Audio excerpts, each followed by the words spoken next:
Dans cette vidéo numéro 14, nous allons voir 4 situations différentes qui montrent qu'il n'y a pas de lien entre injective et surjective. Pas forcément de lien, en tout cas.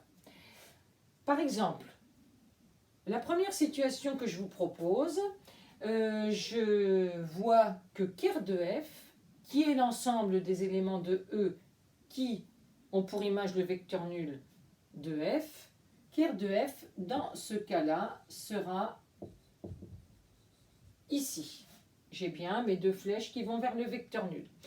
Ker de f n'est pas réduit au seul vecteur nul. Par conséquent, f n'est pas injective. Maintenant, voyons si f est surjective.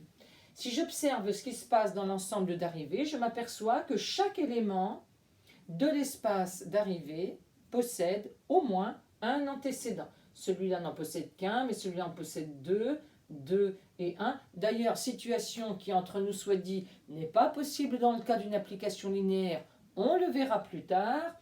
Enfin, quoi qu'il en soit, cette situation représente bien une application surjective. Cas numéro 2. Mon application est-elle injective? Je regarde comment est constitué ker de f. Or, je ne vois qu'une seule flèche qui va du vecteur nul de E vers le vecteur nul de f. En fait, le vecteur nul de f, j'ai oublié une petite flèche, ne reçoit qu'une seule flèche. Donc, ker de f est réduit au vecteur nul de E, elle est bien injective. Est-elle surjective? Absolument pas, parce que quand je regarde ce qu'est im de f est ici, il me reste 2 éléments de l'espace d'arrivée sur mon schéma qui n'ont pas d'antécédent par f, par conséquent, f n'est pas surjective. Cas numéro 3. F est-elle injective? Eh bien, il me semble bien que oui. Absolument pas. Non, c'est non. J'ai bien dessiné 3 flèches. Regardez, ker de f est ici.